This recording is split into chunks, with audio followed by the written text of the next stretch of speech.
তাহলে আমার প্রথম পরিচয়টা জানতে হবে আজাজিলকে। মানে কোরআন বলতে আজাজিল জাতে জিন। এই জিনের যে কুলুষিত ভাব এবং অবস্থা, সেটা কি শয়তান, ইবলিস, খান্নাস, কুলুষিত জিনকেই শয়তান বলা হয়। কুলুষিত সব জিন শয়তান না, কুলুষিত জিন শয়তান। তাহলে জিন কি খুঁজে বাইর করেন? মানুষ জিন, জিনের রহস্য, ইনসানের রহস্য, নাসের রহস্য, নফসের রহস্য, রুহের রহস্য বুঝতে পারে না।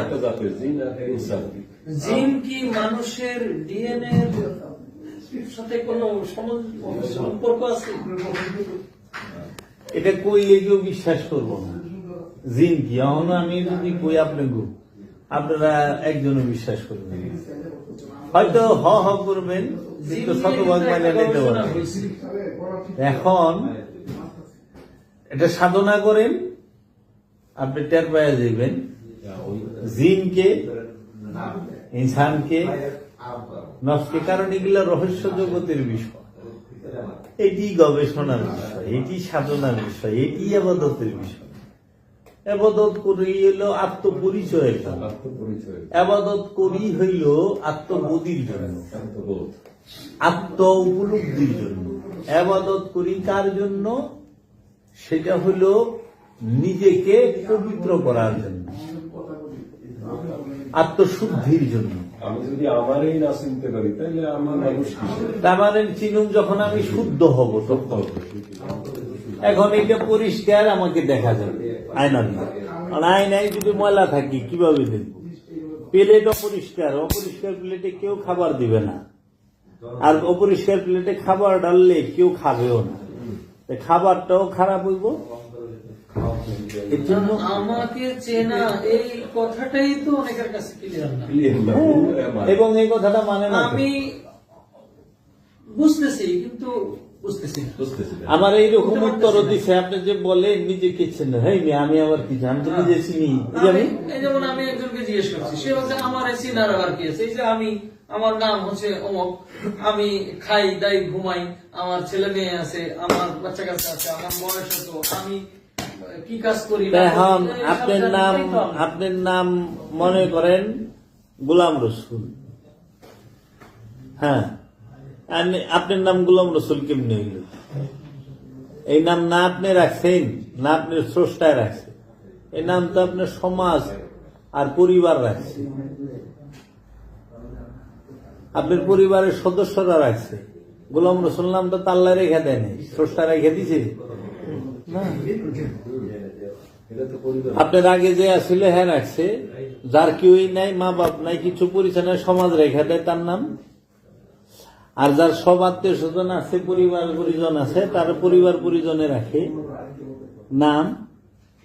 তখন আমি যে যাবে, আমার এই যাবের নামটা আমার বাবা মায়ের রাখছে, দাদা দাদি নানা নানিরা রাখছে, ময় মুরব্বীরা রাখছে, আমিও রাখি নাই, আমার স্রষ্টায়ও আমার নাম রাখে নাই। তাহলে আমি যাবের কেমন হইলাম? এই নামটাও তো মানুষের দেওয়া, সমাজের দেওয়া। আচ্ছা, আর আমি যদি আমারে দেখি, এখন আমার যে একটা দেহ আছে, দেহটারই আমি সব দেখি না। আমি আমার নিজের চোখ নিজে দেখি না, নিজের কান নিজে দেখি না, নিজের নাক নিজে দেখি না, নিজের মুখ নিজে দেখি না, নিজের দাঁত নিজে দেখি না। আপনি নিজের কয়টা অঙ্গ নিজে দেখেন বলেন? কোথায় নিজে রেছিলেন? এটা তো একটা বডি, একটা বডি সম্পর্কে আমার ধারণা নাই। এই খাঁচাটার সম্পর্কে, এই ব্রেনের মধ্যে কি আছে আমার ধারণা নাই, এই চোখে কি আছে আমার ধারণা নাই। যে চোখ নিয়ে পড়াশোনা করে সে জানে চোখে কি কি আছে, যে ব্রেন নিয়ে পড়াশোনা করে সে জানে ব্রেনে কি কি আছে। কিন্তু আমি তো মূর্খ বললাম, আমার না আছে চোখ সম্পর্কে ধারণা, না আছে কান সম্পর্কে ধারণা, না আছে মুখ সম্পর্কে ধারণা, না আছে না কিচ্ছু সম্পর্কে ধারণা নেই। কিন্তু আমি চিনি কেমনি হইল? কিছু সম্পর্কে আমার ধারণা নাই। আমি নিজের অনেক কিছু দেখি না, এখন আসলে এই যে লালন ফকির যেটা বললো যে অসীম পাখি, ও পাখিটা তো অসীম, এইটাকে তো চিনতেই না। জি, এই খাঁচার ভিতরে পাখি, এই পাখি আমার এই দেহটা তো আমি না, আমি না। এটা আমার পোশাক। এখন আমি যেটা মনে করি যে তাহলে আমাদের আত্মা আমাদের এই বাহ্যিক দেহটারই আমরা চিনতেছি না। চিনতেছি না। তাহলে যেই দেহ যার জন্য চলে হ্যাঁ, যে কন্ট্রোল তাকে চিনা, তাইলে অসীম পাখিকে চিনতে হবে। বিশাল ব্যাপার। বিশাল। তাহলে আমরা দেখেন আমাদের এই দেহটার, এই দেহে কতটি নার্ভ রগ আছে, কতটি শিরা উপশিরা আছে, কতটি হাড্ডি, কতটি জোড়া, কতটি আছে। আমি প্রতি বছর কতবার দম নেই, দম সারি, আমার হিসাব নাই। অথচ করতেছি আমি নিজের চিনি, আমি ওই মানুষের দিয়ে গেল। এখন যখন আমি মৃত মানুষের দিকে তাকাই, তখন আমার কাছে সবচেয়ে রহস্যময় এবং সবচেয়ে অবাক, সবচেয়ে বিস্ময়, সবচেয়ে কুদরত যেটাকে আমরা বলি, আমার কাছে লাগে খোদা।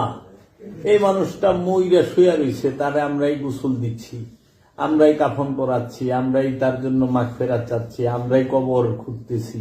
আমরা এই মানুষটার চোখও আছে দেখতাছি, কানও আছে দেখতাছি, একটাও কমে নাই, মুখ দাঁত সব আছে, নাক আছে। তাহলে কি এমন একটা জিনিস যে তার মধ্যে নাই, যার কারণে আজকে তারে কবর দেওয়ার লাগতেছে? সবাই কান্দতেছে, সে শুনতেছে না। সবাই তাকে ডাকতেছে, সে শুনতেছে না। সবাই তারে কাঁধে করে নিয়ে যেতেছে, একা একটা গর্তে রাখবো, সে কোনো সাউন্ড করতেছে না। তাহলে কে আছে এর ভিতরে? এটা হচ্ছে সবচেয়ে অবাক লাগে, পৃথিবীর সবচেয়ে ধনী লোক যে লোকটা, সে চাইলে লাইফ সাপোর্টের ব্যবস্থা করতে পারে না পৃথিবীর সব ডাক্তার এক্সপার্ট দিয়ে। সেও কিন্তু একটা সময় এত টেকনোলজি, এত লাইফ সাপোর্ট দিয়েও কি এমন একটা জিনিস শরীরের মধ্যে থেকে বের হয়ে যায়, সে লাইফ মাইকেল জ্যাকসনের 50 জন ডাক্তার ছিল, এক্সপার্ট দিয়েও পারলো না। 50 জন এক্সপার্ট সে পারল আপনি না। দেখেন একটা লাইফ, একটা যে আপনার আইসিইউ হয়, আইসিইউটা তো পুরো গ্লাস দিয়ে ভরা, আটকানো, মানে বাহিরের একটা বাতাসও ভিতরে ঢুকতে পারবে না, তাই না? তাহলে আইসিইউর ভিতরে প্রতিদিন 2-4-5টা মানুষ মরতাছে। এই মানুষের যে প্রাণগুলো, এটি কই যায়? এইটা যায়, আবার ডাক্তার উপস্থিত, ক্যামেরা আছে, সব ক্যামেরায় ধরা পড়তেছে না। মাইকেল জ্যাকসনের মতো এত ধনী লোক, এত সেও কিন্তু লাইফ সাপোর্টে তারা রাখতে পারলো না। সে এক ধরনের লাইফ সাপোর্টেই থাকতো, ছিল, অক্সিজেনের এক ধরনের ঘুমাইতো।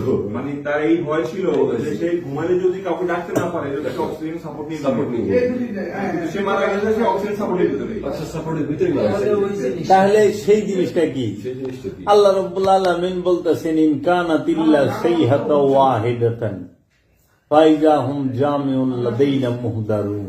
ইন কানাত ইল্লা, একটি মাত্র বিকট আওয়াজ হবে, সাইহাতা ওয়াহিদাতান, একটা মাত্র বিকট আওয়াজ, তোমার এই দেহ থেকে প্রাণটাকে আলাদা করে দেওয়া হবে। এক আওয়াজে প্রাণ আলাদা হয়ে যাবে, বিকট আওয়াজে। আচ্ছা, সেই আওয়াজটা কি? এই যে আমরা যে ছাতা পড়ে গর্জন হয়, বৃষ্টি, যে এই এরকম, কিংবা আমাদের এই যে লোহা পড়লে পরে যে আওয়াজ হয়, এইরকম না। এই আওয়াজটা কি আমরা শুনি না? এই আওয়াজটা সেই শুনে যে আলাদা হয়। ভাই বললো